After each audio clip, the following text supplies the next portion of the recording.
Hi everyone and welcome back to PrepFusion. I'm Anish and today we will start with the lecture 9 of our electrical machines chapter.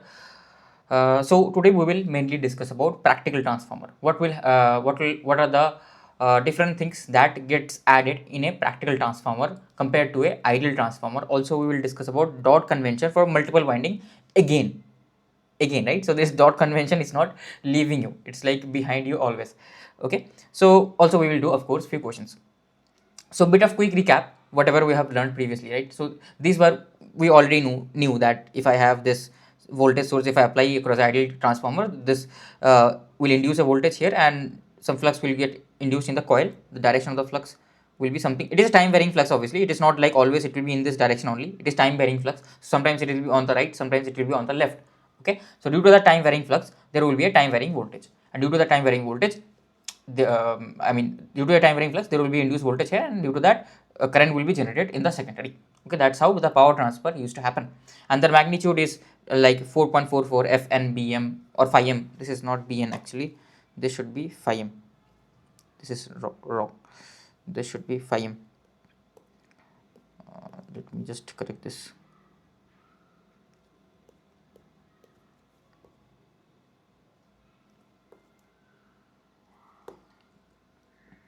Okay, so this is n phi m, 4.44 Fn phi m. And yeah, this was the EMF induced in the, like, depending on the number of turns. So in the primary the induced EMF will be E1 by E1 will be equals to 4.44, like it is root 2 into pi basically, F n n1 phi m, correct, and E2 will be 4.44 F n2 phi m. Okay, so and also we know that this EMF per turn will be same basically, that is E1 by N1 should be equals to E2 by N2, that is proportional to flux only. This is proportional to frequency is constant, so it will be proportional to flux only, and flux will not change. So this will be same actually, because the flux is same across the core, so this also will be same. Okay, so this was the thing which we actually derived. So my of course core should not saturate, so my phi m should be a value that, so that my core operates in linear region, and for that ideal transformer we derive the phasor diagram, correct? If you remember, we derived this phasor diagram. Now one more thing, I told you that if my like this is the phasor diagram in case where I don't have any IM current here. If you, can you see any IM current? So here my magnetizing current is actually 0, right? Because the BH curve of the material, whatever core material we were using, is totally perpendicular. That means here the relative permeability mu r is infinity. Mu r is infinity. Okay, relative permeability is infinity. So same thing we will do here again, that now if my BH curve is somewhat like this, my BH curve is somewhat like this,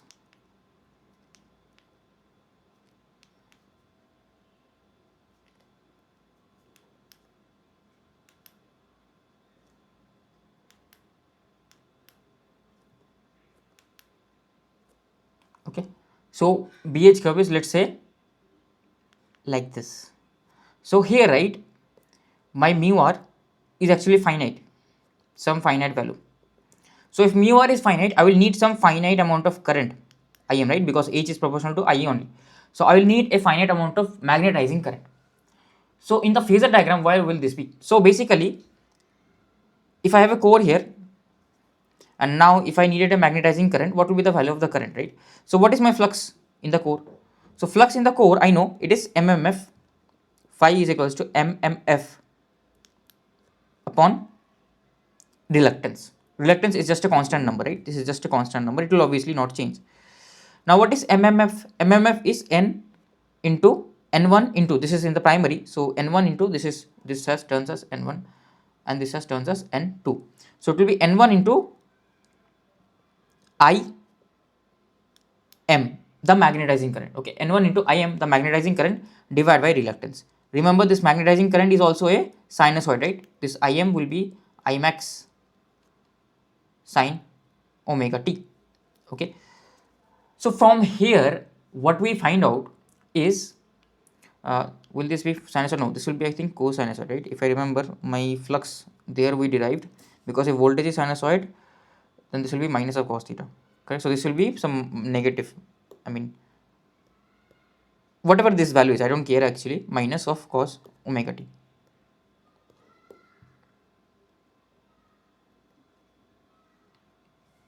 Okay. So what is happening, basically my Im is proportional to my magnetizing current is proportional to phi. So basically in the phasor diagram, wherever my phi will be there, magnetizing current also will be there. Now depending on the core, basically depending on the core material, if the core material is very good, that means my mu r will be very high. If mu r is very high, then reluctance will be very low. So my flux is constant, flux is fixed, right? Flux is fixed, voltage, frequency is fixed, flux is fixed. So the magnetizing current required also will be very low, because this ratio has to be constant, correct? Because flux is fixed. So if S is very low, Im also will be very low. So that means in the phasor diagram, where will my Im be? If I want to show my magnetizing current, where will the Im lie in the phasor diagram? Okay. So in the phasor diagram, Im, do I have space? Yeah, I have space here. So Im will actually lie along the phase, because it is proportional along the phi flux, because it is proportional to the flux only. So it will be along the direction of the flux, but here this will be I mu only.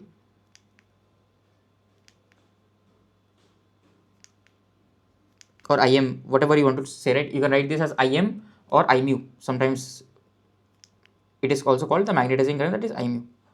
Okay, whatever you want to say. Okay, so this is the phasor diagram for phasor diagram with finite permeability.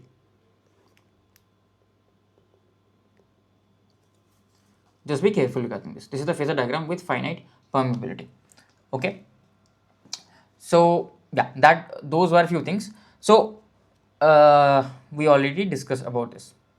Another thing is that every every core will have a fixed flux density. Okay, I mean the radiated flux, maximum density of flux flux lines that can pass through the core. So this is fixed, right? So this into area, actually cross sectional area of the core, will give me the phi, right? So basically, as Bm is fixed, right? Like I'm talking about design. If you are going to design a transformer, you will be given that the core can at max support this much amount of flux density.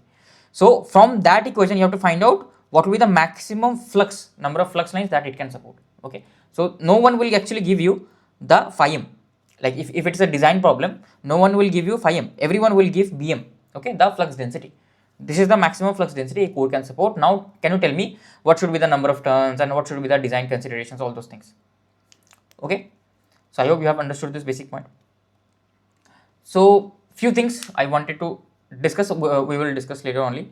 So that one more thing is that my voltage, right, induced voltage, right, E1 voltage is equals to 4.44 F phi m into N. So basically my voltage, induced voltage, the maximum voltage that I can support is a function of the frequency.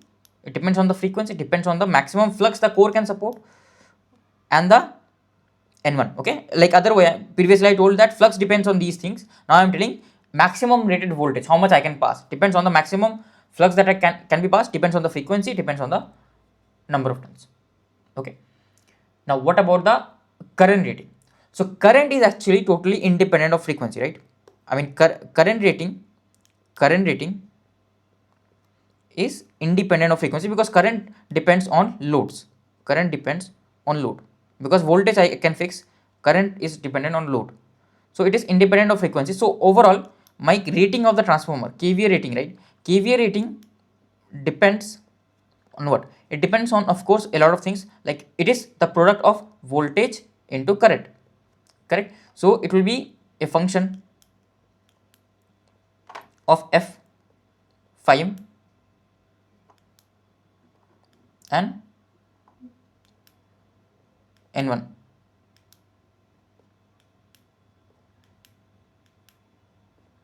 Okay, so it will be a function of f phi m and m1.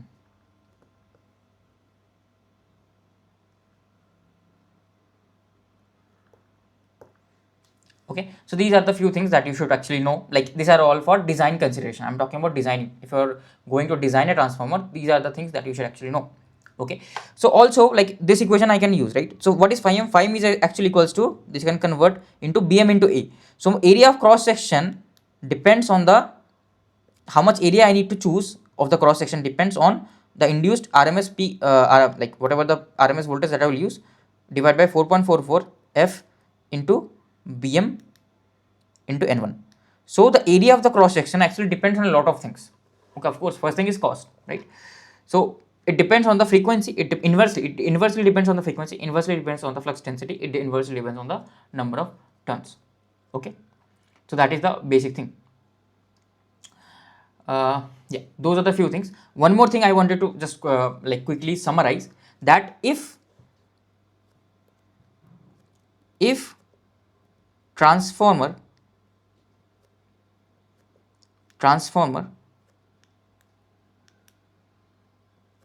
diagram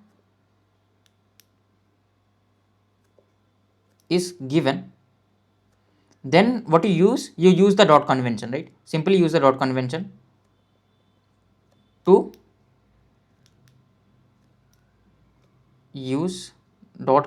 to find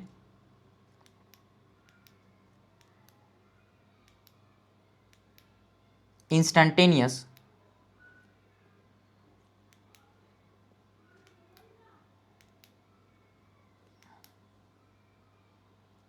polarity.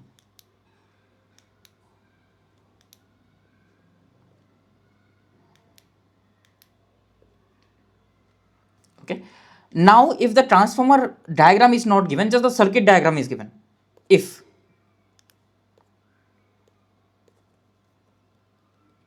circuit diagram is given,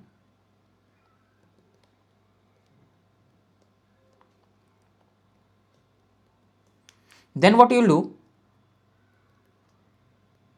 to find out the polarities, you just apply, like if a circuit diagram like this is given, right? So this is my V1 and I have to find out E1. So what you'll do, you'll just do E1 equals to minus n d5 dt. That's it. Okay, so from here actually you will find out the polarity. Okay, so there are two ways. Either use Lenz law, so this is Lenz law, right? You will use Lenz law to find out the polarity, or if the schematic diagram is given, don't have to use Lenz law, just use dot convention. So I wanted to clear this thing out. Okay, how to find out the polarity, because you will, I know you will have confusion.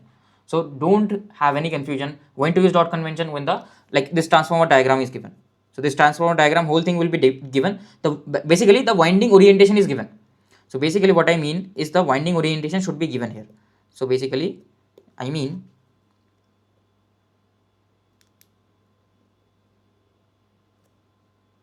that winding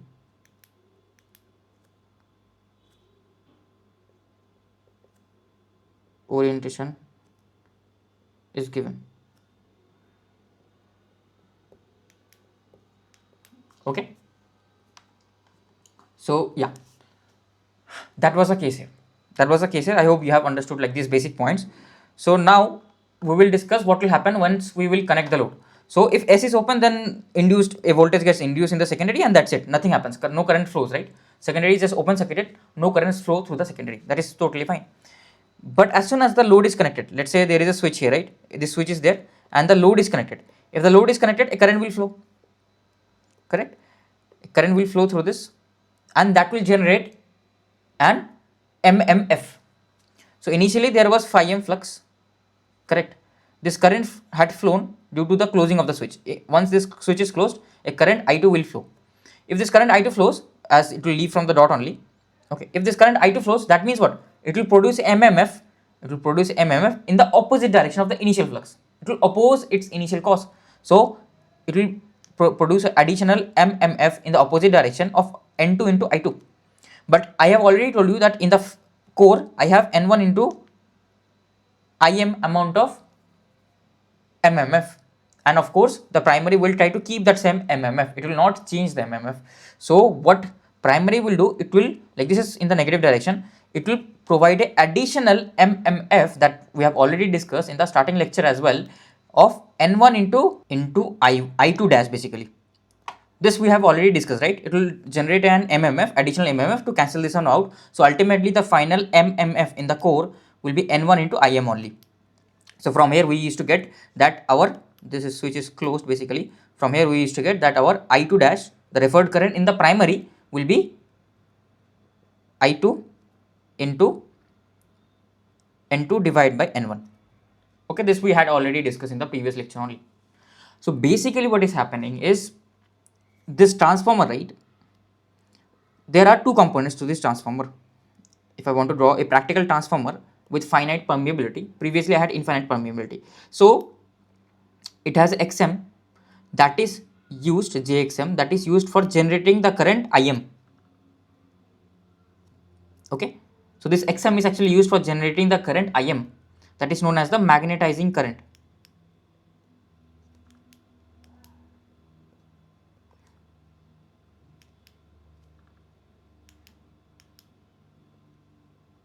Okay, then I have the transformer ideal in nature.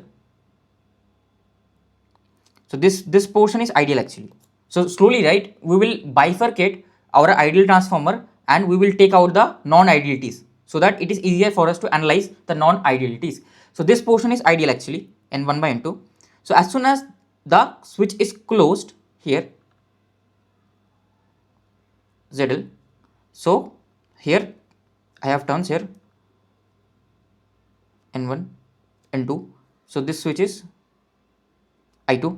So here a current will be generated, that will be I2 dash, and the value of the current will be actually equals to I2 into N2 divided by N1. Okay, so overall, previously initially the I1 current was equals to Im only, but it got changed to Im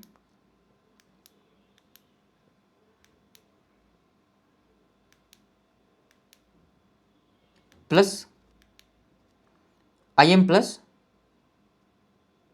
I2 dash. Okay, because it had to generate an additional mmf. Okay, so this is the practical transformer with finite permeability. So this is a equivalent circuit of a practical transformer with finite permeability. Okay, so like this is just one of the non-idealities. We will of course add other non-idealities as well.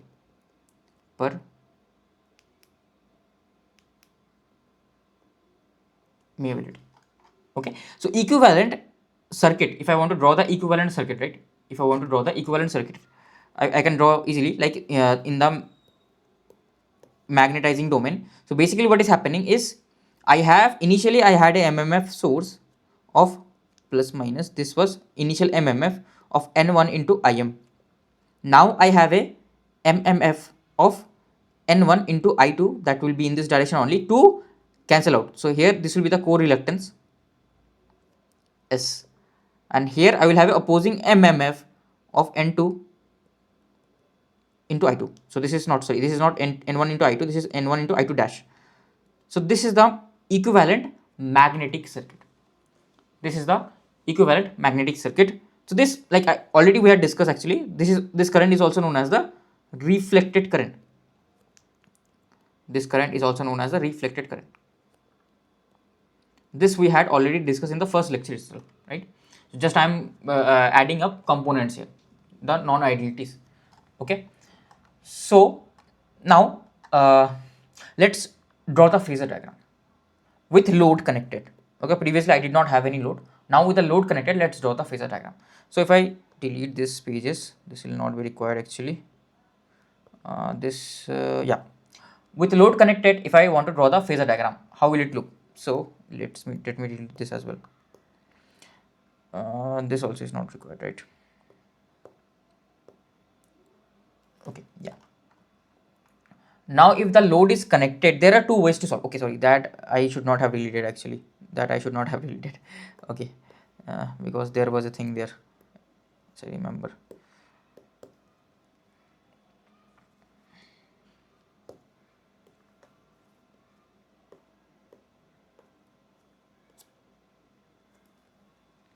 So now if there are two things, if I2 is shown like this and I2 is shown like this, what will be the phasor diagram? That is the important point which we will try to understand. Okay, so if I2 is like this and the switch is closed, right, I2 is closed like this and the switch is closed, so then what will be the phasor diagram? Basic phasor diagram we already know. The voltages, those will not change, right? Bit of changes will be there, but mostly this will not change. This will be same, right? This will be same, because this is just a, like, if I have added a xm here, it is just a parallel source, right? So these 2 points voltage are same, they will not change, of course. So this point is not different, this point will be same only. What will be the difference will be, after this voltage gets induced E2, this depending on the ZL. So let us assume that ZL is lagging in nature.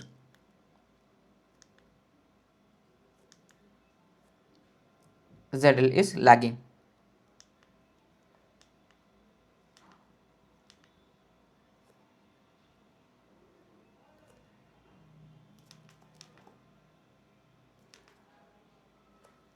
So if ZL is lagging, that means that mm, that means that from this voltage, whatever the current will be there induced, it will be lagging, so it will be in the clockwise direction. So I can draw in the clockwise direction a voltage.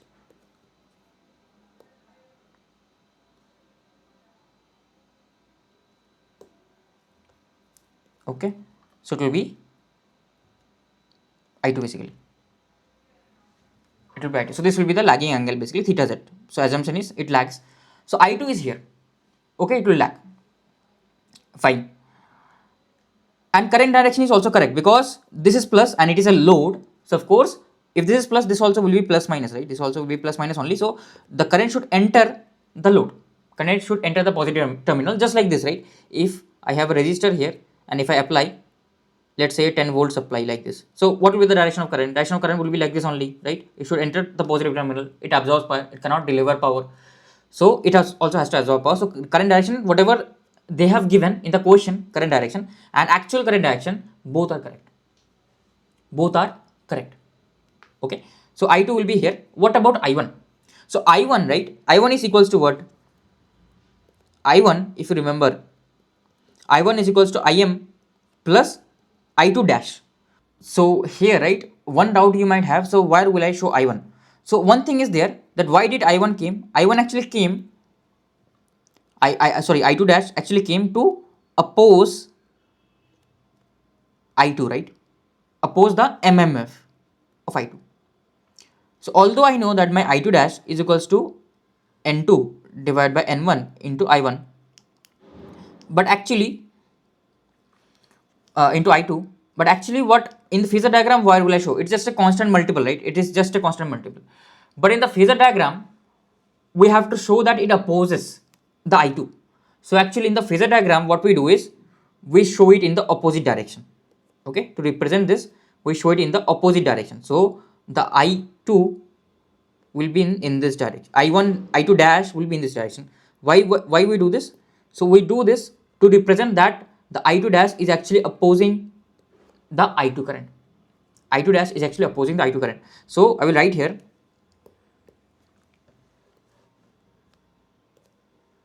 that although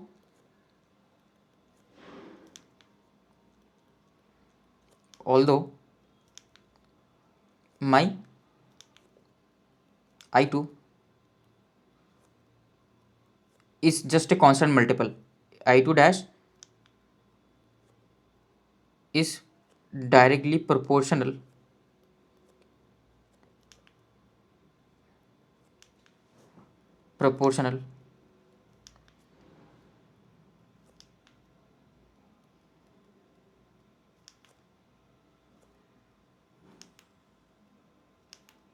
to I2. Okay, but show the opposing effect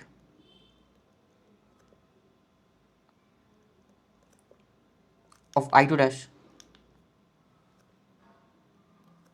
We show it in the opposite direction. We show it in the opposite direction. Show it in the opposite direction in phasor diagram. Okay, so if you had this doubt, right, and I know most of the droppers will have this doubt because they will have studied from somewhere else and there this point would not have been clear to you. Why am I drawing I2 in the opposite direction? So if this point is clear, if you are enjoying the concept, make sure to hit the like button in the video and make sure to comment down below. तो बीच में marketing करते रहनी चाहिए. Okay, so yeah, so I2 dash will be here, that will be equals to my N2 divided by N1 into I2. Now what we need to do, we need to basically add these things up. Okay, so what is my I1? I1 is actually the addition of these two, right? So I1 will be the addition of these two phasors, so it will be here. I will add this Im, like it is just like a vector addition into I2.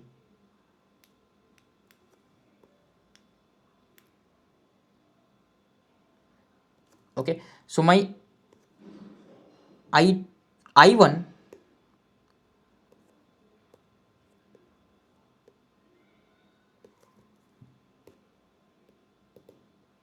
will be here. I am running out of colors. Okay, I am running out of colors. Yes, this one. So I1 will be actually this one. This will be my I1 current. Thus addition of both I2 and Im. Okay, and this will be the angle between, this will be very lagging actually, almost like this will be theta 1 for now. This will be almost 90 degrees only, because most of the current will be magnetizing current, bit of the current will be this secondary current as well. Okay, not 90 actually, depends on I2 dash and all those things, so I will not comment 90, but this will be the phasor diagram with finite permeability, with load connected. So we are going everything step by step. Now one more thing can happen, if the I2 current direction, they have shown it like this. If the I2 current direction is shown here, if the I2 current direction is shown here and I1 current direction is shown like this, so if I1 current direction is this, so it will produce a magnetic flux in what direction? It will produce a magnetic flux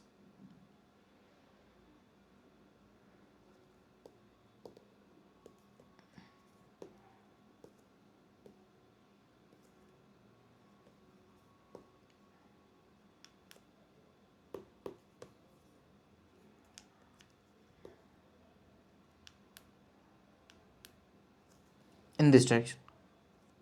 Okay, phi 1.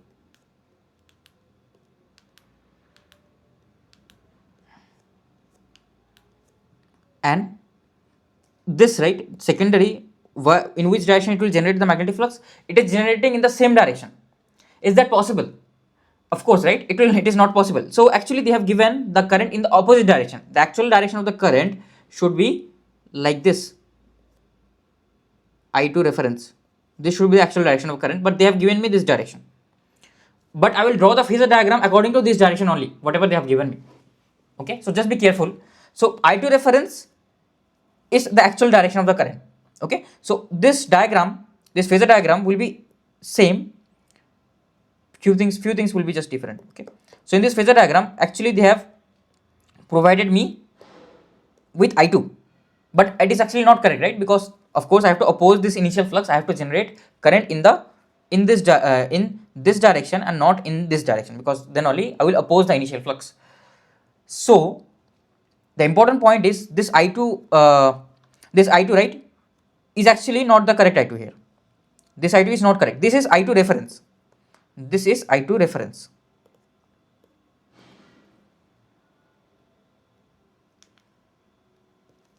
So what is the actual direction of I2? So if diagram is given to you and they have marked the currents and if they have drawn the phasor diagram, so of course you will put this I2 in the phasor diagram, right? You will not put your own I2.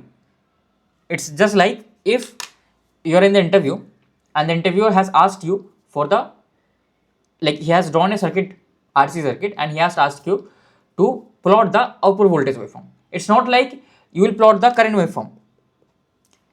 It may so happen that okay, RC circuit is here, okay, RC circuit is here, and you are taking help of the current waveform, first plotting the current waveform, and with the current waveform then you are plotting the voltage waveform, then that's fine. Then that's fine. But ultimately, if the interviewer has asked you the voltage waveform, you will obviously, ultimately at the final result, you will obviously show him the voltage waveform. You will not show him the current waveform. Same case here as well. So for our own convenience, I will write here I2 reference, because internally I know, मुझे सब कुछ पता है कि question वाले, whoever has made the question, he has done a mistake, he has put this I2 here, but of course he wants this I2 in this direction only. So internally I know that I2 reference direction will be in this direction only, on the right hand side. Actual current reference will be in this direction. So I will draw this I2 reference. Then I know that I2 and I2 reference are opposite of each other. That is basically I2 is equals to minus of I2 reference. This much I know. So in the phasor diagram, what I will do, I will simply draw the I2 reference. Where will the I2 reference be? So I will simply draw the I2. Where will the I2 be? I2 will be somewhere here. Just the opposite of I1. Sorry, just the opposite of I2 reference, because it is negative.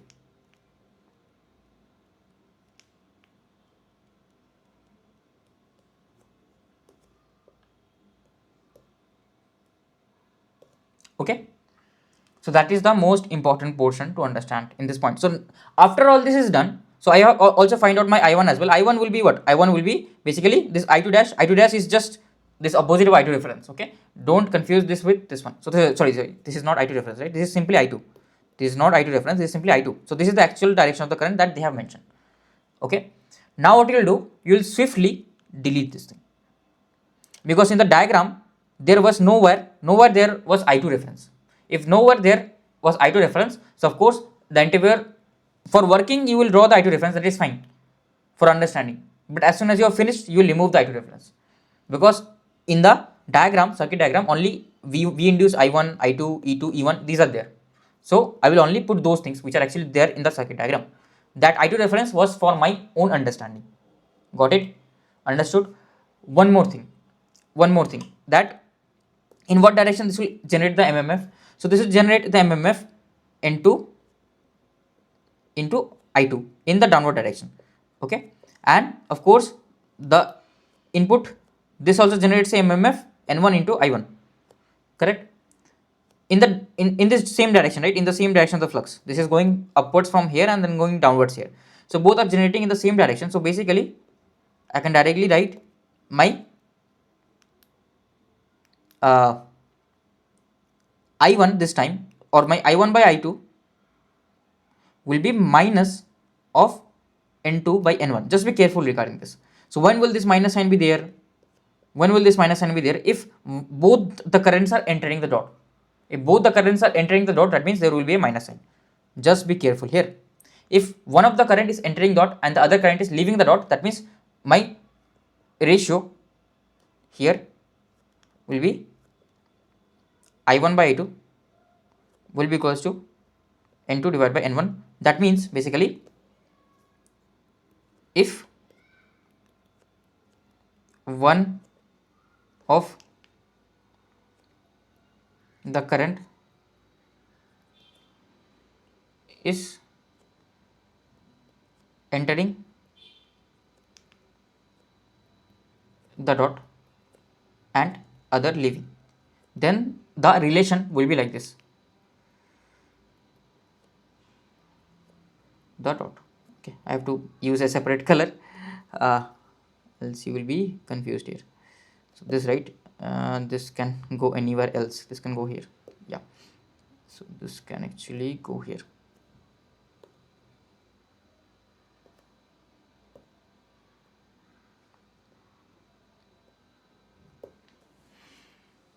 Okay, so yeah, that is the case over here. And in this case, in the second case, both the currents will enter the dot. So here actually very important, this is very important phase of the lecture, please listen to me carefully here. So this relation will follow when both currents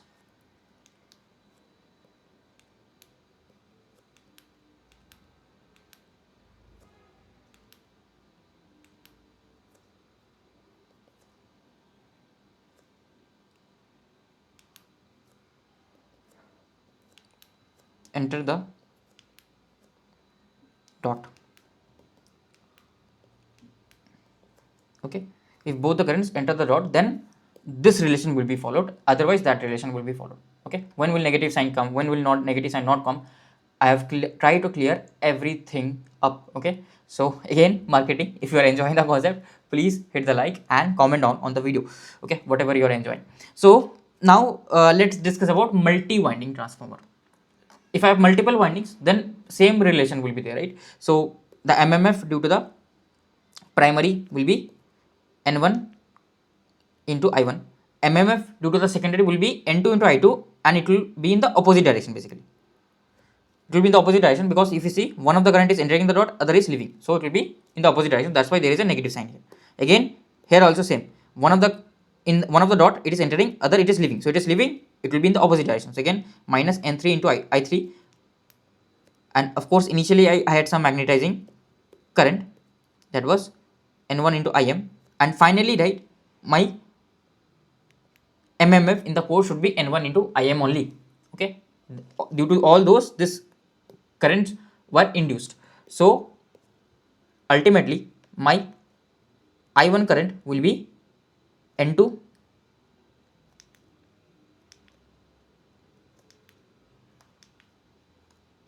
divided by N1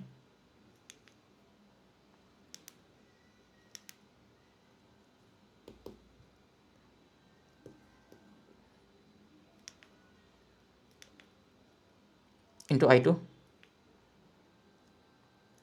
plus N3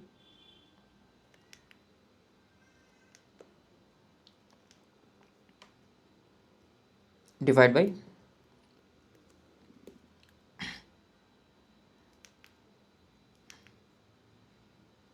N3 divided by N2 into I3.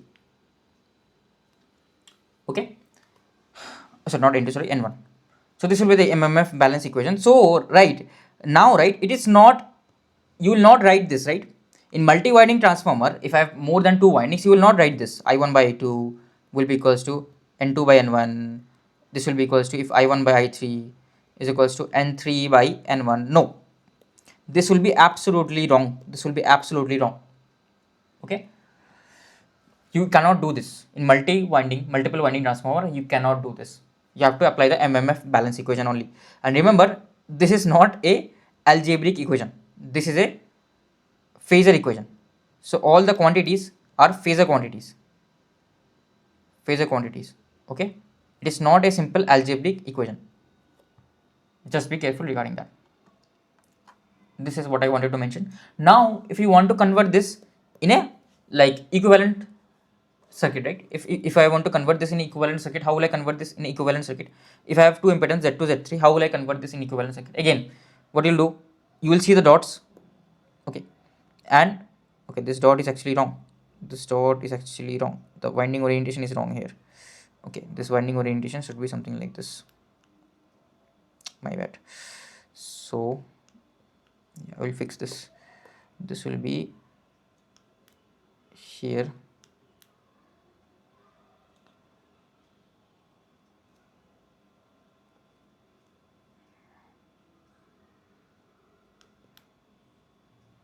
This only.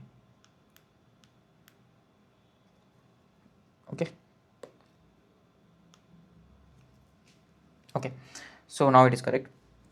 So now, right, if I want to convert this equivalently, what you'll do, you'll connect the dots with dots. So here the dot will connect here, here also dot will connect here. This we have already covered. Like this, I'm just referring the sources. Referring will work. Referring will absolutely work, no problems. But you cannot use that current relationship. Okay, you cannot use this current relationship. That was only applicable for two winding transformer. In multiple winding transformer, referring will work. how will refer work? So voltage will still follow, this voltage relation will still follow, that is E1 upon E2 will be equals to N1 upon N2, also E2, E3 upon E1 will be equals to N3 upon N1, same, right? My E2 upon E3 will be equals to, this will follow, no problems, N2 upon N3. Okay, there is no problem. So what we'll do, we will just use the referring concept. So what is the referring concept? So if I want to refer, right, so what is my I1 current? So my I1 current, this we have already derived here. I1 current is this one, right? I1 current is this one. So if I want to refer, I will have a voltage source here, plus minus V1. This is the dot polarity, and on the primary, this is my current, I1 current, and I have two windings. So those two windings have two loads. So I will refer those to the primary only in the winding 1. So this will be referred here. Dot will be connected with the dot. So this will be Z2 theta 2, and a factor will get multiplied, that is to the side on which I am referring to, that is N1, divided by the side from where I referred from, that is N2 whole square. This will be the factor. Another impedance will be there. Again remember, this dot should be coming here. So now it is not that important because it is just impedance, but whenever there will be a voltage source, a current source, this orientation of the dot is very important. So this will be here, and this will be Z3 into theta 3 to the side on which I am referring to, that is N1, divided by from the side from where I referred to, that is N3,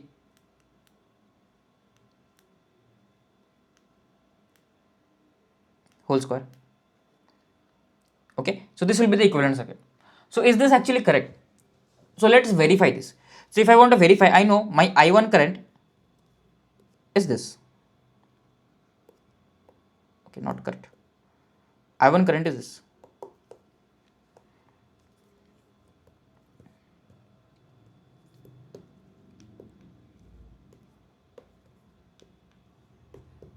So what is my I2 current? I2 current is what? I2 is simply E2 voltage by the impedance, that is Z2 theta Z, and my I3 current will be E3 voltage divided by Z3 theta 3, this will be theta 2. Okay, so from here I can directly say that if I want to replace, so what is my I1 is equals to N2 by N1 is there into E2 divided by Z2, whatever this value is. I will just copy and paste this value here. This is my I2 value plus N3 divided by N1 into I3. I3 is here.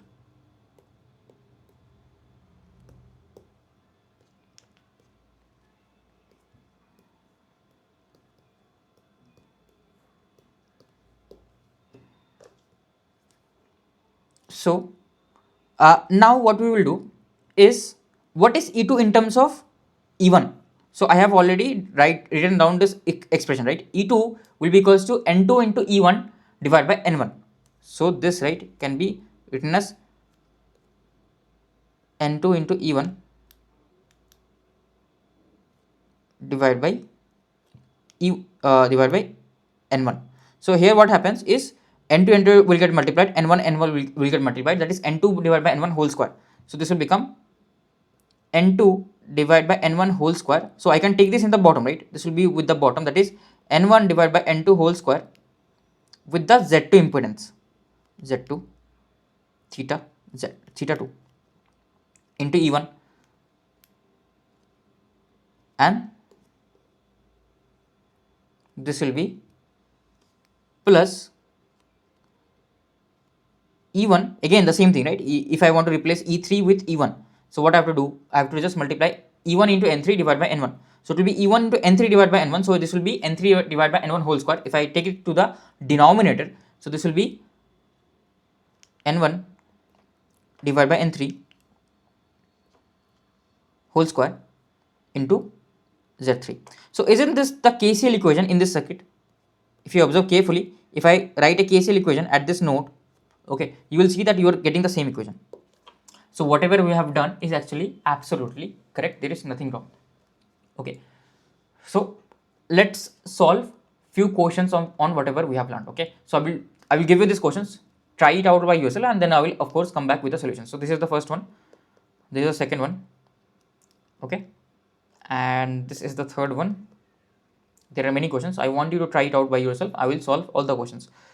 This is the fourth one, and I guess the fifth one is there, and fifth one is the last, I guess. So yeah, this one is the last one. Okay, so try it out and I will come back with the solutions.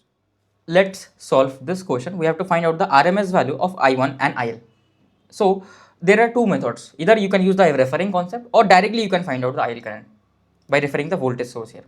Okay, so first we will use the referred concept. So mostly, right, generally you use the referred concept only. That will be very helpful. Okay, so if I want to use the referring concept, so if I want to use the referring concept, what I have to do? So here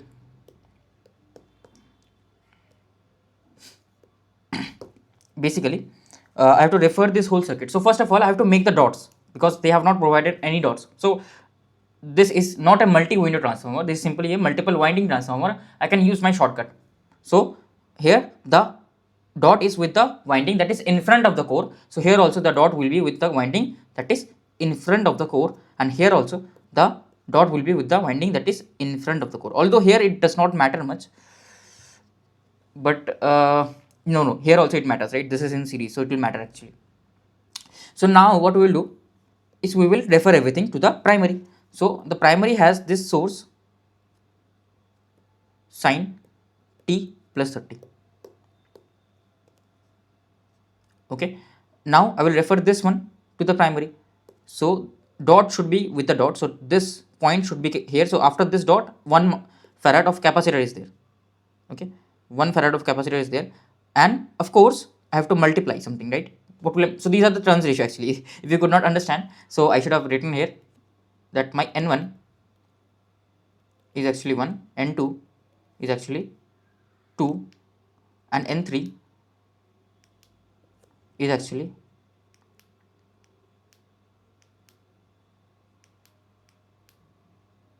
3. Okay, n1 is 1, n2 is 2, and n3 is 3. Okay, so in case of capacitance, right, the ratio is just inverse. So instead of writing to the side where I am referring to, I will write that number of turns from where I am referring, source number of turns divided by the destination number of turns whole square. Okay, just the inverse in capacitance. This we have already discussed. Okay, so yeah, this is correct only. 1 farad, yeah, 1 omega, yeah, it is correct. So now what about the other side?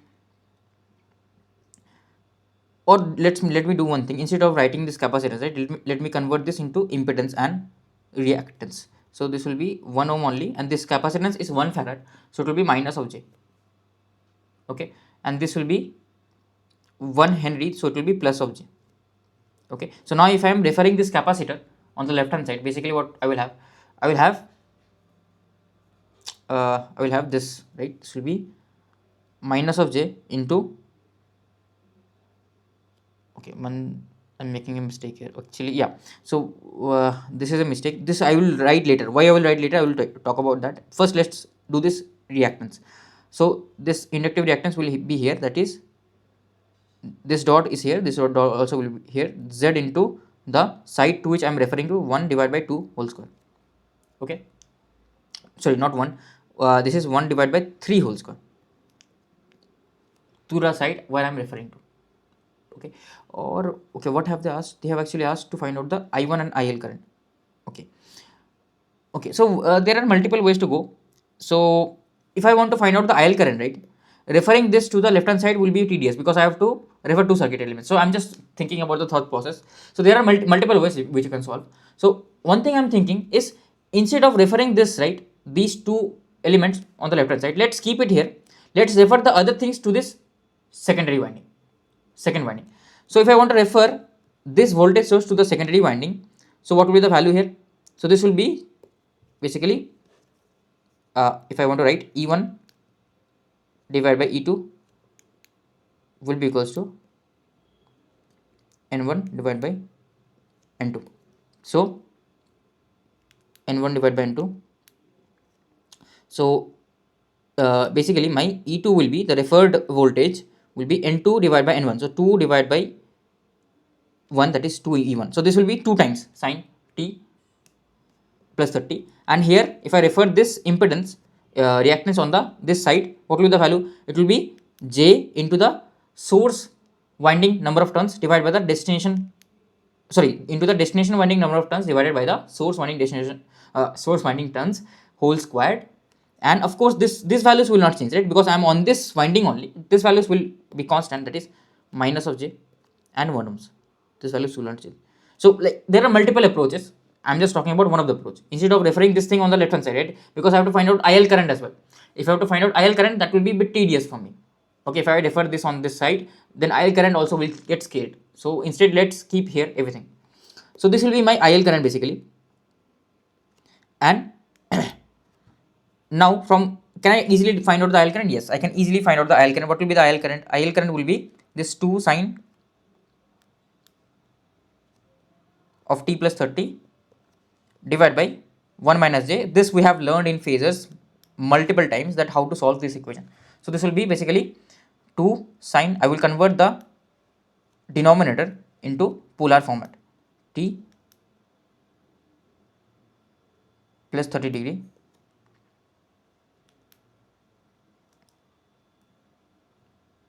into root 2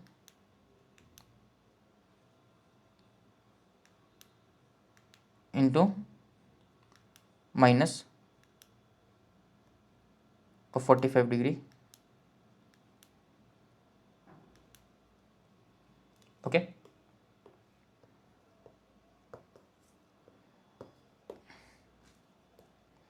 so from here I can easily find out, like I can do the phasor, right? So this is like one angle. If I assume sine t to be reference, this will be 2 angle 30 degrees. So if I just do this, this will be root 2 angle of 75 degrees. So ultimately this will be root 2 angle of root 2 sine t plus 30, t plus 75. Okay, this 2 is the peak value, this is not the RMS. So it's my wish, whatever I want to wish for, I want to choose this as peak or RMS, that's my wish. Okay, so that's how simple this finding out IL current was. Okay, and what will be the I1 current? So I1 current, right, for finding out I1 current you have to do a bit of digging. So for finding out I1 current, what you can do, you can actually solve using the MMF balance. Okay, either you solve using the MMF balance or refer. So again, if I use the referring, now I will refer everything to the winding one, primary. So if I want to refer everything to the winding one, so this will be bit tedious. So here I will have, like I will first copy this transformer.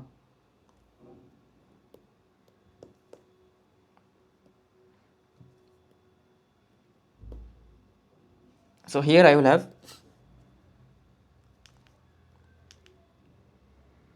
the voltage source,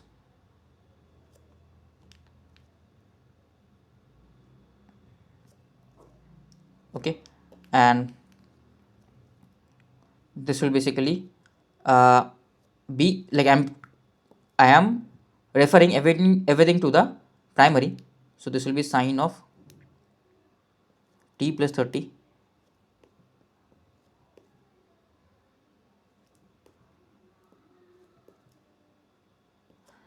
and here I will have, like first I will refer this actually, the reason I will tell. Okay, so this will be here j into n1 divided by n3. So 1 divided by 3 whole square. Okay, and again this is with the dot. Now remember, this dot is very important actually. So this dot will come here, that is after this capacitor will be there. Okay, so remember the orientation. So this dot will be here, minus j into 1 divided by 2 whole square, and here I will have the resistance as well. Resistance referred also will be 1 into 1 divided by 2 whole square. Okay, so from here directly you can find out this I1 current solving this KCL. So you will solve this KCL, you can solve this KCL or whatever you want to solve, you can solve. So basically my I1 current, right, will be equals to this sine t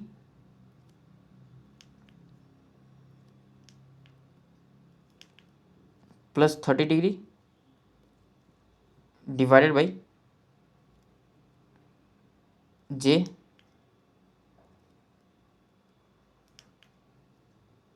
one by 3 whole square plus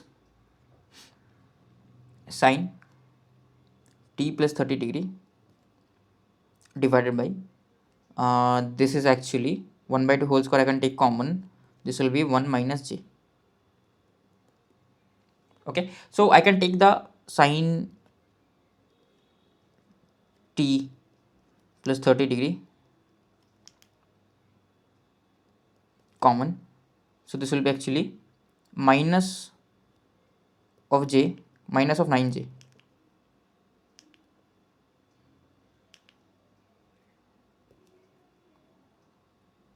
plus, now this will be 4 divided by 1 minus j, so I can like cross multiply, this will be 1 plus j divided by 2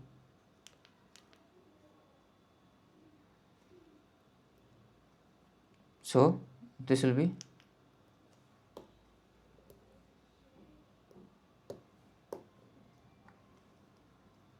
sine of t plus 30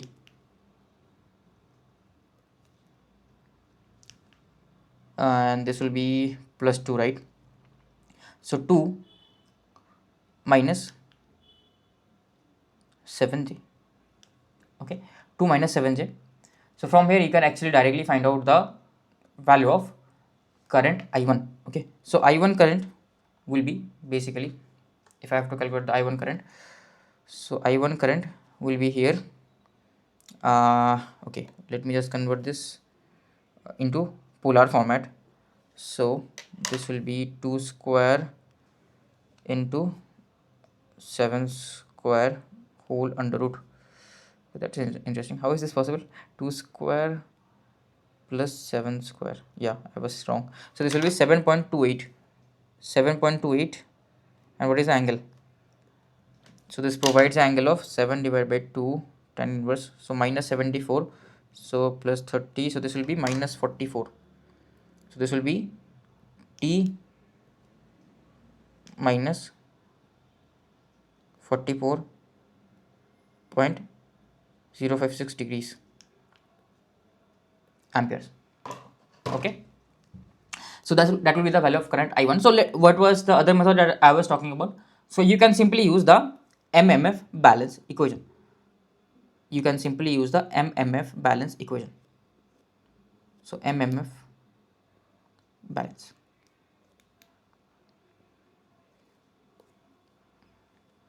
Okay, so MMF balance will be what? N1 into I1 will be equals to will be equals to N2 into I2 plus N3 into I3. Remember, you have to take into fact, because they have not given any dot, you have assumed the dots and you have assumed the current, so this equation will follow. If from one of the windings it is entering, current is entering, and in the other winding as well current is entering, that means you have to write a negative sign there. Here you have to write a negative sign. This we have already discussed. This we have already discussed in this lecture only. Okay, so my I1 current will be N2 divided by N1. So N2 is 2 divided by 1 into I2. What is I2? I2 is IL, right? Which we have already found out. I2 is IL. It is the current in the secondary, which we have already found out as root 2 t plus 75. Or I can write I2 as in terms of sine t plus 30, because I have to take sine t plus 30 common. So it will be 2 sine t plus 30 divided by root 2. Correct? So it will be 2 sine t plus 30 divided by this complex number 1 minus j. Okay. And what is my I3 current?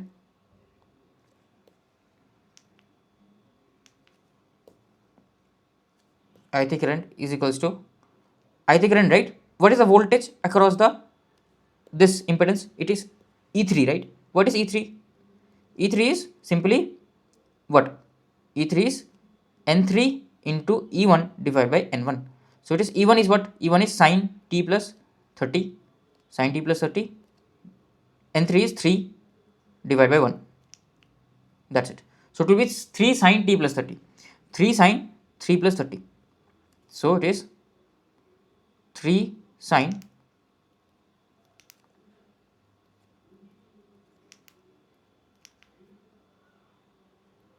t plus 30. Okay.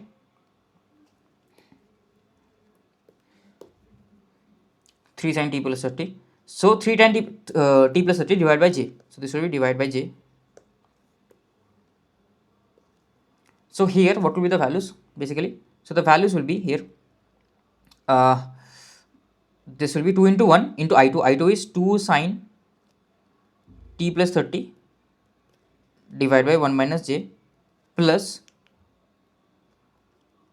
N3. N3 is 3 divided by 1, N1 is 1 only, into I3. I3 is 3 sine t plus 30 divided by j.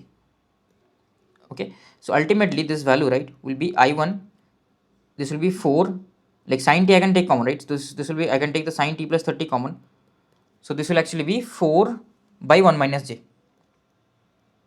Okay, and this will be basically minus of 9j.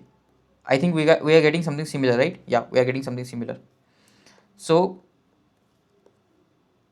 this value will be I1. I1 will be sine of t plus 30 degree. This will be 4 minus 9j minus 9 divided by 1 minus j. Okay, so anything I have done a mistake, because it is not exactly actually matching. Okay, one more thing we can do, right? We can rationalize this.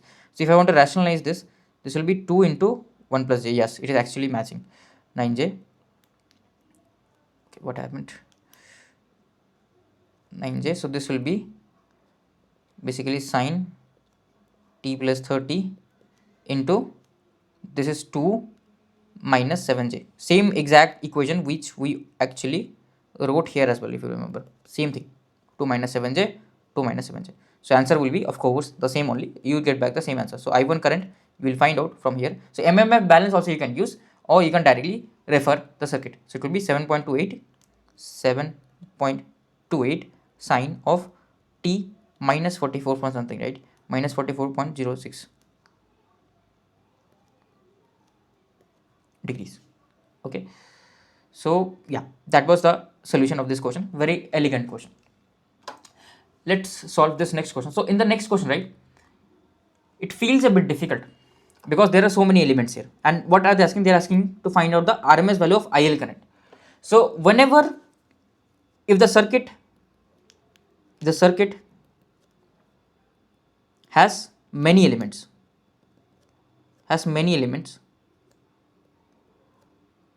and you have to find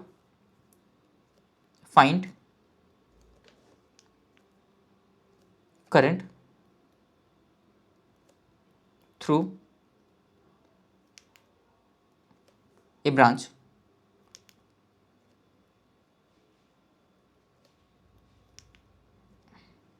okay, you have to find out the current through a branch, you will always try to use Thevenin's. Always try to use Thevenin's. No matter what, always try to use Thevenin's. So if I use Thevenin's, right, things will be very, very simple. I will tell you how things will be very, very simple. Okay. So I will actually use uh, both the cases here. So what we have to do is, first of all, we have to assume a dot. We have to assume the polarities, right? Because winding orientation is given. So dot you have to assume, because the transformer diagram is given. So you have to assume the dot. So the dot will be here. Dot will be here. If dot is here, that means again I will use the shortcut. Dot will be here and dot will be here. Okay. So this is fine. Now, if I want to use Thevenin's, how do I use Thevenin's?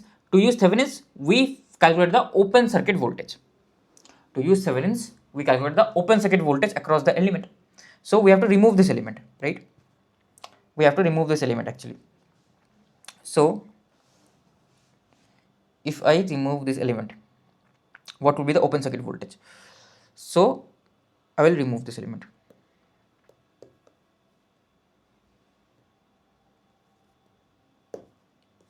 VOC. If I remove this element, that means current through here is 0. Okay. So let me draw the referred diagram with respect to primary, because primary has the most elements. I don't want to refer all this in some other winding. I want to keep it as it is, and I want to refer the other things here. So I will not refer this one first, I will refer this one first. Why? I will explain. So this one will stay as it is because it is in the winding 1. It will not change. This one I will refer here, 9 ohms will come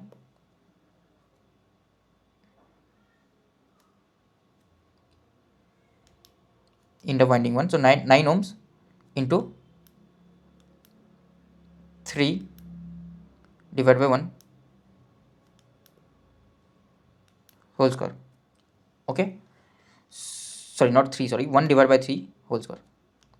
Now I will write the capacitor last. Why? Because there is an open circuit here, right? So I have to represent that open circuit. I cannot, like, I can also, here also I can represent the open circuit. Here also I can represent the open circuit. No problems. But it is better, easier this way. So it is open circuit here. Okay, no current is flowing. So ultimately, your circuit has been converted to this format only. So my T is 1, omega is 1. So this will be my source.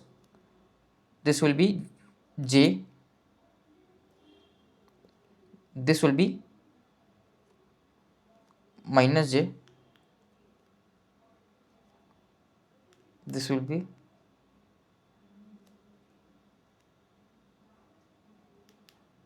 nine ohms. Okay. So this will be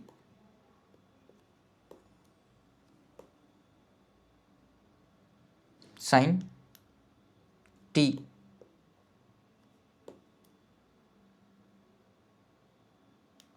plus 30 degrees. Okay. So from here I can directly say, like, what will be the open circuit voltage. I have to find out this open circuit voltage, right? This open circuit voltage I have to find out. So it will just be a voltage division. So this open circuit voltage I have to find out. I can simply apply the VDR. Correct? VOC is here.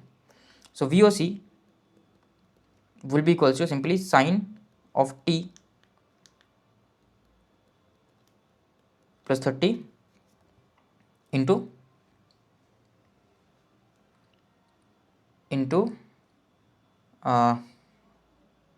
this 9 divided by 9 minus J.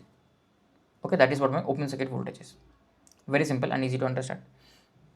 Okay, so now I can directly write down the VTH. So this will be 9 divided by 9 plus J.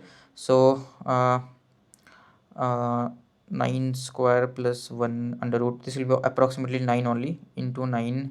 So this will be 0.99. So this will be 0.994 sine of T. What will be the phase? So the phase, right, 1 divided by 9. If I calculate the tan inverse, this will be negative, this will go positive on the right hand side. So plus 30. So this will be T plus 36 0.34 degrees. Okay, okay, that is the value here. That is the value here. Now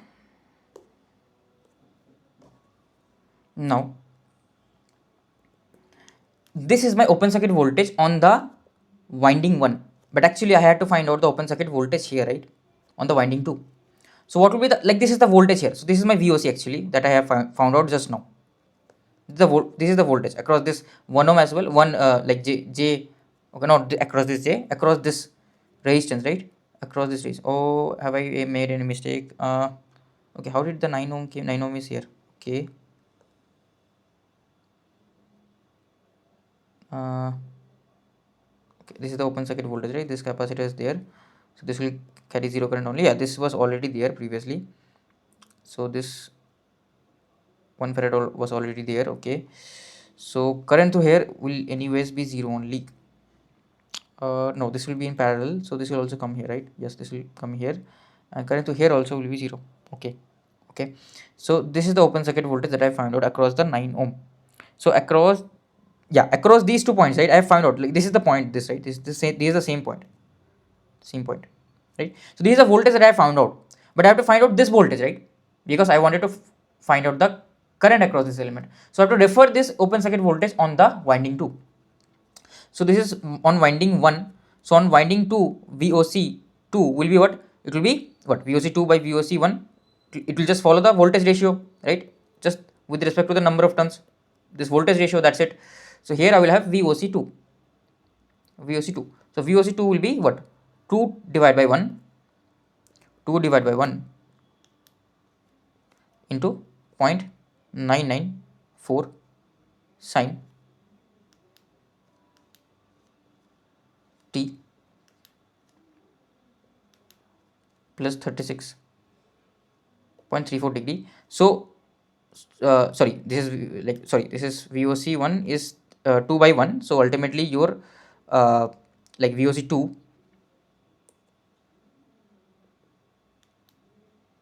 will be equals to 2 times this. So this will be 2 into 0.994, so 2.01. 2.012 sine t plus 36.4.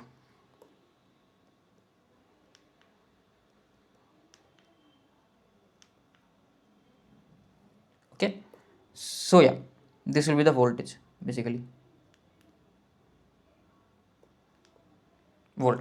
Okay, this is the open circuit voltage. Now what we have to do, we have to actually find out RTH as well, right? We have to find out RTH as well. So to find out RTH, what we will do, to find out RTH actually, right, I have to find out the RTH from here again. So if I find out the RTH from these 2 points, shorting the input voltage, so I will get a RTH from these 2 points, right? So what am I saying to you, that we have to find out the RTH, right? For Thevenin's, we have to find out the RTH. So what I will do is, already the circuit is drawn. Okay, already this circuit is drawn, correct? Already this circuit is drawn.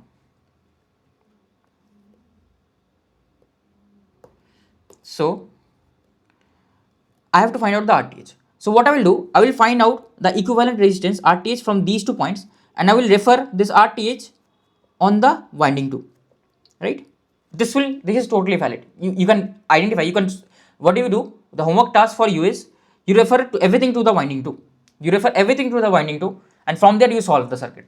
Okay, you will see you are getting the same result. It will not change. So here, right, this will be the RTH1 basically from the winding 1. So I have to short the voltage source, so this will go 0 basically. So it will be 0. So ultimately, right, my values will be, this will be basically, okay, I have not drawn the modified, so this is my modified circuit. Sorry, I will copy the modified circuit, that will be easier.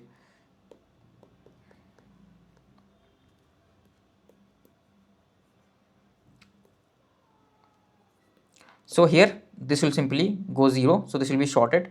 So the equivalent resistance, this, right, this is minus j plus j, these are in series now. So no, so not, no, sorry, these are not in series, sorry, what I'm telling, these are not in series. So basically what is happening is this is shorted, right, so this j is gone, so ultimately this is 9 parallel with minus j, so this is 9 parallel with minus j. So this will be, okay, again I have made a mistake, oh my god, I'm really sorry, I'm extremely sorry, this should have been 1 ohms. I'm so sorry. I know you guys are screaming there in the comment section. I know you guys are screaming. I'm so sorry. So sorry. Okay. So okay. Let me just think. Yeah, this will be 9 ohms. Yeah, everything is fine. So this is 1 ohms. I'm sorry. I'm sorry. Okay. Please gali mat dena niche comment section mein. So this will be 1, and if this is 1, right? So this will be 1 by root 2 actually. This will be 1 by root 2. So it comes out to be 0.707 or 1 by root 2 only. We can write it 1 by root 2. Okay, this will be actually minus 45, this will be plus 45 degrees. Okay, this will be plus 45 degrees, 1 by root 2.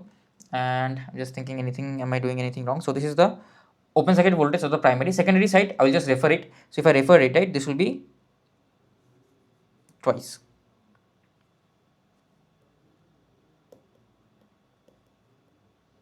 Okay, so I will just refer it. This will be root 2. So secondary side will be this voltage only. Yeah, this will be the value, volts. So I'm sorry. So now this will be 1 ohms actually. So the equivalent Thevenin resistance. So Thevenin resistance RTH on the winding 1 will be, this will be 1 parallel with, sorry, 1 is in series with minus j. No, sorry, 1 is in parallel with minus j. So this, right, if I draw this circuit equivalent, this will be minus j, and this is all shorted, and this is 1 ohms, and this is the RTH 1. So my RTH 1 will be 1 into minus j divided by 1 minus j. So this will be, if I multiply by 1 minus j on both, 1 plus j on both sides, this will be minus j into 1 plus j divided by 2. So this will be 1 by 2 will be there outside, this will be 1 minus j, that's it. Yeah, 1 minus j. Okay, so but of course I have to refer everything to the secondary, right? I have to refer everything to the secondary. So in the secondary, what will be the value? So in the secondary, right, RTH2, it will be referred. So the destination winding turns, that is 2, divided by the source winding turns, that is 1, whole square into the initial resistance or the impedance. Sorry, this is the actually ZTH, right? Because this is not RTH, this is ZTH. Okay. So ZTH will be, this will be half into 1 minus j. So this will come out to be 2 minus j. Okay, 2 minus j will be the referred impedance. Okay, 2 minus j will be the referred impedance.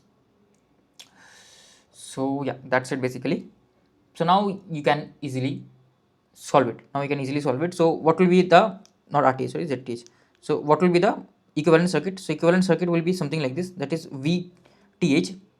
What is open circuit voltage? Open circuit voltage is root 2 sine 45. So if I assume my sine t to be the reference, that is 1 angle 0, then this will be root 2 angle of 45.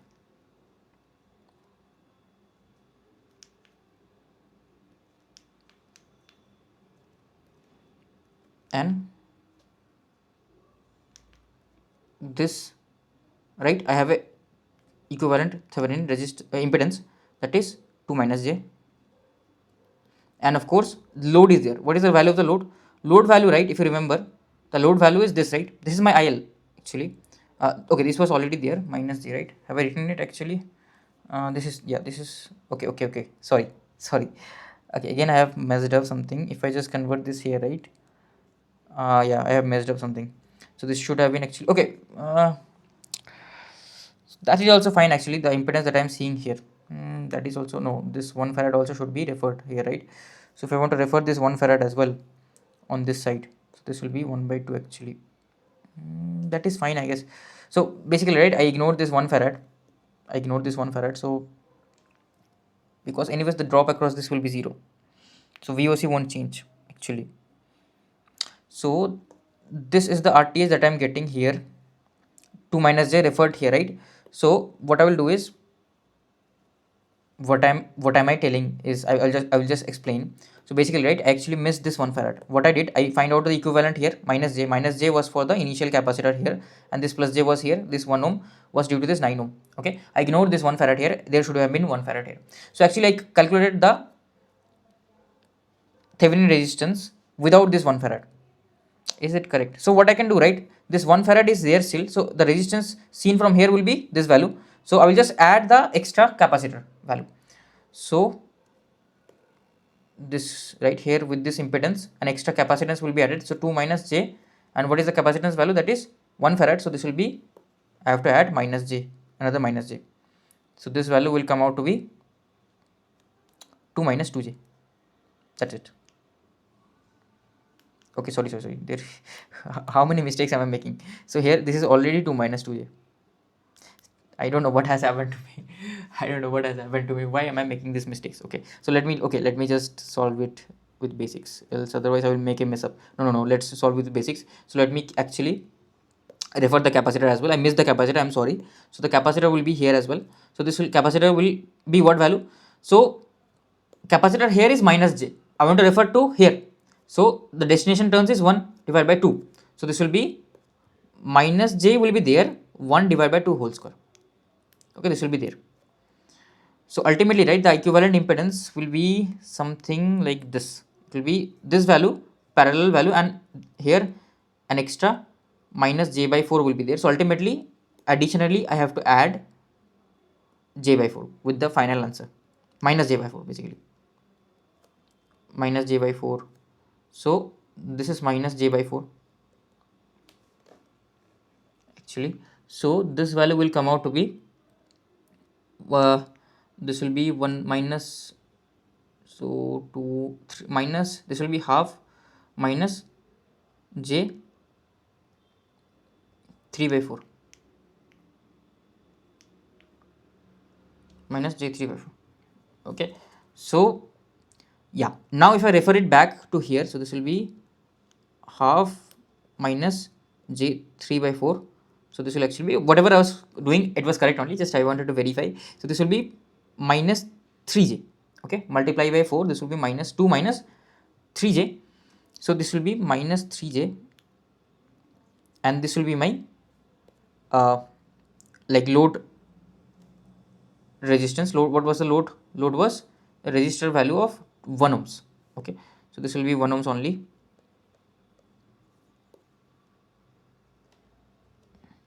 So simply I have to find out the IL current. So these kind of questions will get asked, trust me, in future these kind of questions will get asked. So IL current will be root 2 angle 45 divided by 2 minus j3 in sorry, plus 1 is also there. So this will be 3 minus j3. So ultimately, right, this will be root 2 minus this is there, right? So this value, what will this value be? So root 2 by 3 angle, this will provide minus 45 degree of angle, so plus 90. So ultimately the value will be like, I have to add 90. So sin t was there, sin t minus 90, this will be cos t. So root 2 divide by 3, this will be 0.471 cos of t. Okay, that's how it seems like lengthy, but it is not that lengthy. Okay, not that lengthy. Like your homework will be to refer everything to the secondary, refer every single thing to the secondary. Now I feel like that would have been a easier approach. Refer everything to secondary winding, that is winding 2.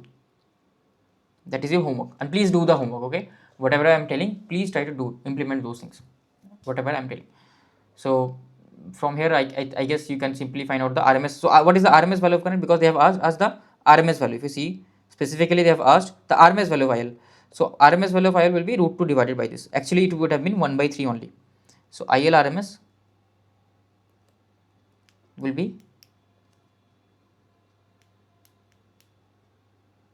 1 by 3. So this is actually 0.33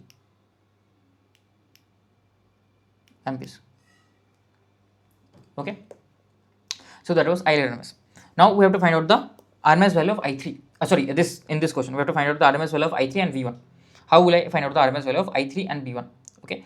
So is it invalid? Because this here current is 0, then you will say, sir, if the current is 0, here also current should be 0. No. Because although, like, if the circuit was like this, right? Because we have already done a question like this, invalid. Okay, like this. So if the circuit, what sum was like this, that this winding was actually not there. If let's say this winding was not there, right? If this winding altogether is not there, okay, then this circuit is invalid. Invalid circuit.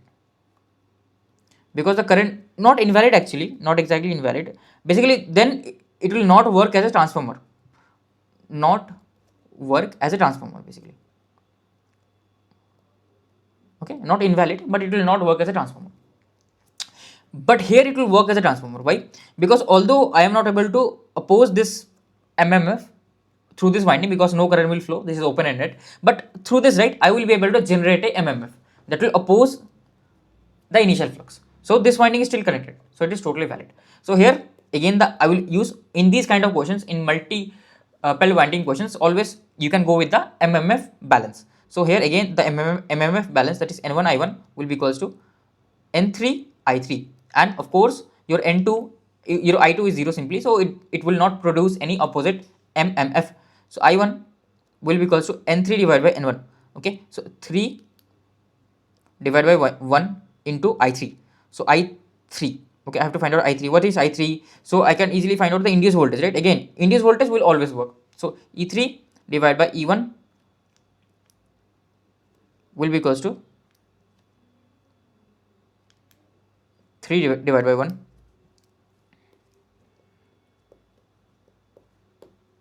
So this value will be E3 will be equals to 3E1. Okay, E3 will be equals to 3E1. So what is E1? E1 is simply 3 sine t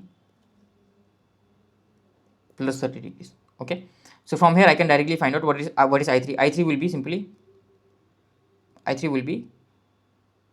E3, that is 3 sine, like it is E3 divided by R, or 9 ohms.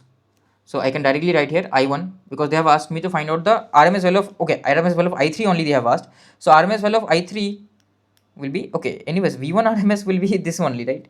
V1 RMS will be this. Like, what kind of questions am I framing? So V1 RMS will not obviously change. Actually, I should have asked the RMS value of I1 current. That would have been a better question actually. That would have been a better question. And RMS value of V3 voltage. Okay. So I3 is this. So from here I can directly put the value. So RMS value of V3 will be, or this I can write E3 or V3. So V3 will be what? V3 is 3 into E1, so it will be 3 by root 2. RMS value, I just want the RMS value here. So it will be 3 by root 2, right? That will be the RMS value. So 3 by root 2, I will just quickly calculate 3 by root 2. So this will be 2.121. Okay, 2.121, and this value will be I3, E3 and by divided by 3. So E3 divided by 9. So this will be actually 3 into 3 sine t plus 30 divided by 9. So ultimately this comes out to be sine. So my I1, right? My I1 comes out to be sine t plus 30. So from here I can directly say that my I1 RMS will be 1 by root 2 basically. amperes. I can directly say the I1 RMS will be 1 by root 2 amperes. Okay. I know you guys are like struggling. I know this is a long lecture, so you can take a break. You can take a break and just come back, like take a break of 5 minutes and then come back. No problems. Okay. So last two questions are left. These are easier. These are on the easiest side. Trust me. These are on the easiest side. Not last two. Last three questions I guess are left. No, last two only are left. Okay. So let's solve this question. So ideal transformer is given. It has 3 windings. This has 100 turns. So this has 100 turns. S has 160 turns and T has 60 turns. Okay. So the secondary winding S supplies a resistive load with current of 10 amperes. So here current is 10 amperes, and while the tertiary winding T supplies a purely capacitive load drawing a current of 20 amperes. Okay, dot will be like this, dot will be like this, dot will be like this. Okay, determine the current in the primary winding and its power factor. Determine the current in the primary winding and its power factor, assuming the magnetizing current is negligible. Okay, if I assume the magnetizing current to be negligible, then what will be the current in the primary winding? Just simple MMF balance equation you can use. So it will be N1 into I1 will be equals to N2 into I2, that is S into I2, that is, so N1 is basically 100 turns and it is 160 into 10 amperes plus, remember all these are phasor quantities, 60 into the current 20 angle. What will be the angle? What will be the angle? So angle, right? This will be leading, right? This will be plus J. Basically, this capacitance will provide the this capacitance. Sorry, this will not be plus. Sorry, this will be minus J. This will be minus J basically. So here, right? This will provide a reactance of some minus J by omega C, and if I multiply 20 into minus J by omega C, the voltage will come out to be 20 by omega C. This will be the voltage drop. So what about the current? So current, right? Current, this current will be a phasor current that will lead the voltage. So I have to assume a reference.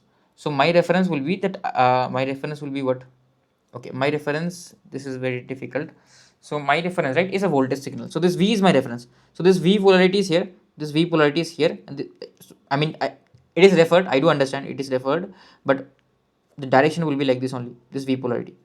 So with respect to this V, like of course it is scaled. I do know it is scaled here. The V is scaled here. I know, but with respect to this V, the current will lead by 90 degrees because capacitor current leads the voltage by 90 degrees. So this will come as 20 into plus 90. With respect to the voltage, the current leads basically. Okay, that is what you have to just take care of. Okay, so from here I can directly write what will be the I1 value of current. So it will be 16 angle of 0 plus 12 J. So if I take 4 common here, this will be 4 plus J3. So this will be 4 into 5 angle of this will be 36.86 amperes. So from here you can easily find out the current, right? I1 current will be 36.86, and of course my voltage is what? V angle of 0. So here the current is leading the voltage, so it will be a lead current, that is it will be a capacitive in nature.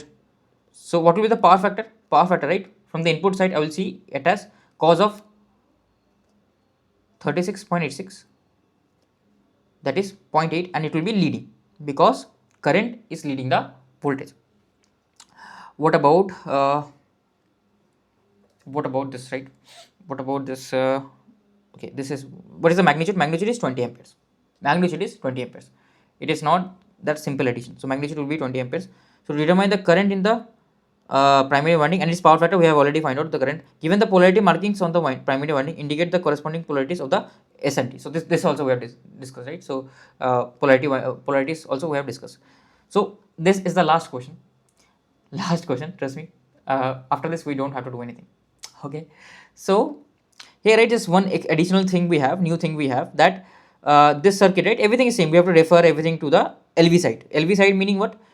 Present in the HV side. So HV side has higher number of turns, so it is called as HV side because it will be high voltage always. With respect to this winding one, it will always be at higher potential because not higher, like the amplitude of the voltage will be always high because N2 number of turns in the secondary is higher. Okay, so I have to refer everything from here to here.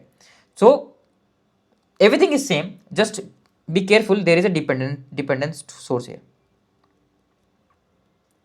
There is a dependent source here. Just be careful regarding that. That's it. Okay, so you have to be careful regarding that. So if I convert this, right, on the right left hand side, everything is fine. So this 245 will be referred here with what ratio? It will be N1 into N2, right? N1 is 1, N2 is 2, and this resistance will be referred 1 by 2 whole square. This resistance also will be referred 1 by 2 whole square, and this thing is already like in the primary only. This side was already in the primary. Okay, now this one, this also will be referred with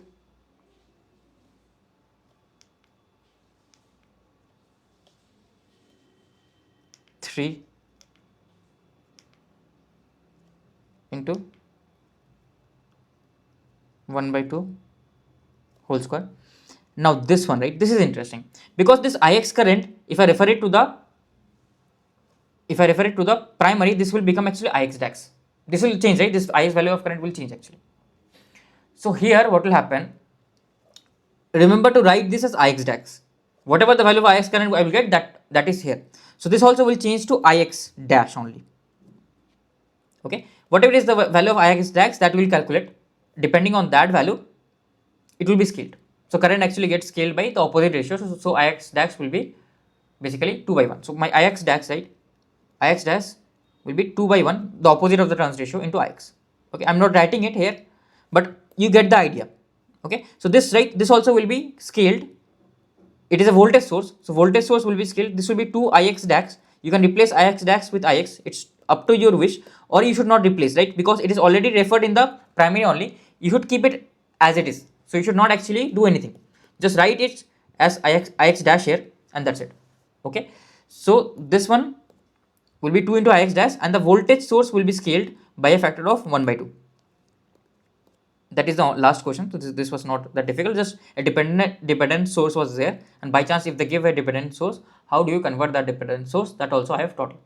So this is how you will scale. So all the values, now you will simply connect these 2 points. Okay, although we have not totally discussed about practical transformer today, in the next lecture we will discuss about practical transformer and few more equivalent circuit of practical transformer. Okay, so yeah, that's it for this video. If you did enjoy this lecture, make sure to hit the like button, make sure to comment down below, and I will see you in the next lecture. Until then, happy learning.